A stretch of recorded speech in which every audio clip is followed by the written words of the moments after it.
कैलाश पर्वत पर माँ पार्वती बैठी हैं और उपटन के द्वारा अपने शरीर का मैल उतार कर उससे उन्होंने एक बच्चे का स्वरूप बनाया और फिर उसमें जान डाल दी। फिर माँ पार्वती ने इस बच्चे का नाम गणेश रख दिया और उसे अपना पुत्र स्वीकार किया। माँ पार्वती स्नान करने के लिए जा रही होती हैं, तभी गणेश को बुलाती हैं और उनसे कहती हैं, बेटा मैं स्नान करने के लिए जा रही हूँ, तुम द्वार पर बैठकर मेरा इंतजार करो और ध्यान रखना कोई भी अंदर ना आने पाए। जो आदेश माते। माँ आप बेफिक्र होकर स्नान करने के लिए जाएं। मैं आपके बगैर इजाजत के किसी को भी अंदर नहीं आने दूंगा। माँ पार्वती पुत्र को द्वार पर खड़ा करके स्नान के लिए चली जाती हैं और गणेश द्वार पर पहरा देने लगता है। कुछ समय बाद वहाँ भोलेनाथ, नंदी और कुछ सेवकों के साथ आते हैं। तभी नंदी पूछता है, भोलेनाथ ये बच्चा कौन है और द्वार पर पहरा क्यों लगा रहा है? तुम जाकर के देखो। नंदी और दो सेवक उसके पास जाते हैं और कहते हैं, बालक कौन हो तुम? तुम्हारी हिम्मत कैसे हुई जो तुम गणेश से सवाल जवाब कर सको? ठीक है, मैं स्वयं माँ पार्वती के पास जाकर ये प्रश्न कर लेता हूँ। अरे तुम ठहरो, द्वार के भीतर नहीं जा सकते। तुम कौन होते हो मेरा रास्ता रोकने वाले? मैं पार्वती नंदन गणेश हूँ और ये माता का आदेश है, कोई भी अंदर ना जाने पाए। जाओ अब यहाँ से जाओ।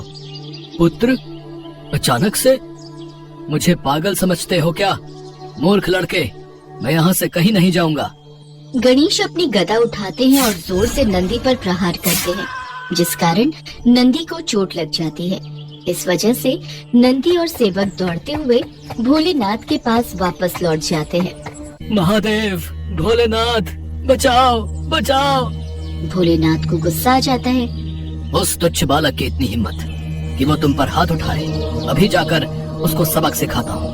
तभी भोलेनाथ, नंदी और कुछ सेवक समेत उस द्वार की तरफ जाते हैं। अरे ओह रुको, कहाँ चले जा रहे हो? आपको दिखता नहीं? द्वार पर पहरेदार खड़ा है। ये मेरा घर है, तुम कौन होते हो मुझे रोकने वाले? मुझे मेरे घर जाने से कोई नहीं रोक सकता है। जो भी हो, आपको मुझसे अंदर जाने के लिए इजाजत लेनी ही होगी, अन्यथा आप अंदर नहीं जा सकते हो। बालक, तुम इतने धूर्त कैसे हो सकते हो? धूर्त तो आप हैं, जो मेरे कहने के बाद भी अंदर जाने के लिए प्रवेश कर रहे हैं। तुम मुझसे बहस कर रहे हो? मैं तुम्हें भस्म कर दूंगा। मैं पार्वती नंदन गणेश हूँ, मेरा कोई कुछ नहीं बिगाड़ सकता। बेटा द्वार से हट जाओ। मेरी माता का आदेश है, जब तक वो स्नान करके बाहर ना आ जाए तब तक मैं किसी को भी भीतर नहीं जाने दूं। बालक सामने से हट जाओ। मैं अपने प्राण त्याग सकता हूँ, लेकिन माता का आदेश नहीं। माता का आदेश मेरे लिए पत्थर की लकीर है। तुम कौन हो बालक? मैं पार्वती पुत्र गणेश हूँ। तुम इतने हठी हो बालक, इतना हठ करना ठीक नहीं। मैं आपसे अब भी कह रहा हूँ, आप यहाँ से चले जाओ, वरना बहुत पछताओगे। तेरी इतनी हिम्मत! और दोनों के बीच घमासान युद्ध शुरू हो जाता है। गणेश का वार भोलेनाथ पर भारी पड़ता है।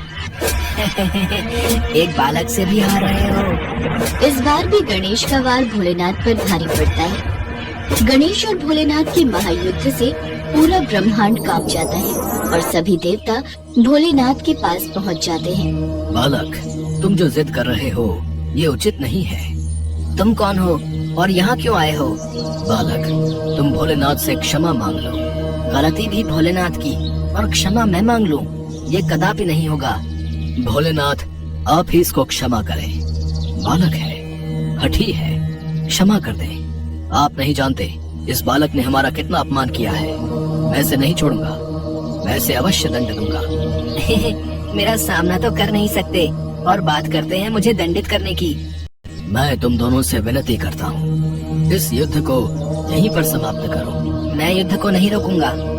मैं भी इस युद्ध को नहीं रोकूंगा और इसके किए की सजा इसको देकर ही रहूंगा। और फिर गणेश और भोलेनाथ में घमासान युद्ध होने लगता है। मैं बोल रहा हूँ तुम दोनों से, रुक जाओ। बालक, तुम भोलेनाथ से माफी मांगो। जिसे देखकर भोलेनाथ और बाकी सभी देवताओं के होश उड़ जाते हैं और भोलेनाथ को क्रोध आ जाता है।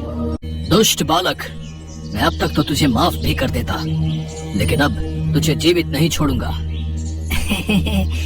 बालक, तुम ऐसा करके हमारे गुस्से को बढ़ा रहे हो। गुस्सा बढ़ाकर भी आप क्या कर सकते हो? एक छोटे बच्चे से अपने मुंह की खा रहे हो। क्रोध में आकर भगवान शिव अपने त्रिशूल से बालक का मस्तक काट देते हैं। पूरे ब्रह्मांड में ये शोर हो जाता है और गणेश की गर्दन बहुत दूर जाकर गिरती है, जिससे कि एक भूचाल आ जाता है। सभी देवता एक अनहोनी की आशंका में घूम जाते हैं।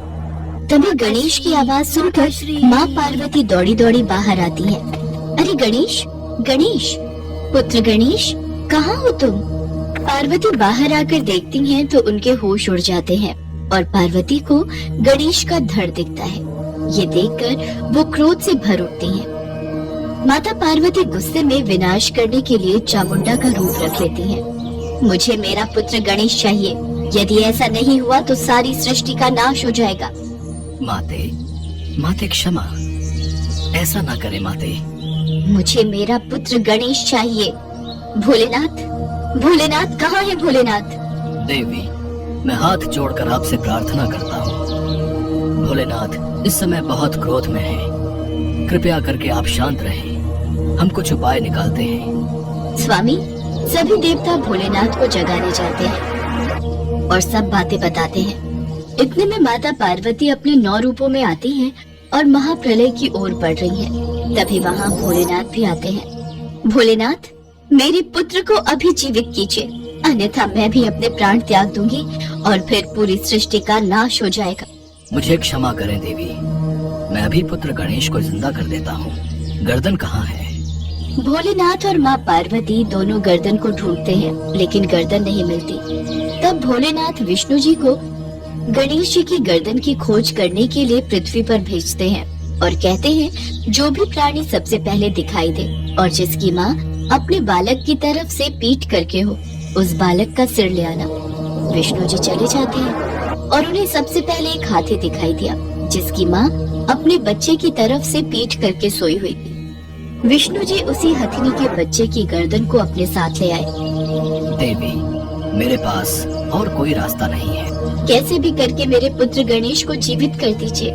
भगवान भोलेनाथ बालक के धड़ से मस्तक जोड़ देते हैं। बालक जीवित हो जाता है और उठकर बैठ जाता है। माता पार्वती का क्रोध शांत हो जाता है और वो पुत्र गणेश को अपने सीने से लगा लेती हैं।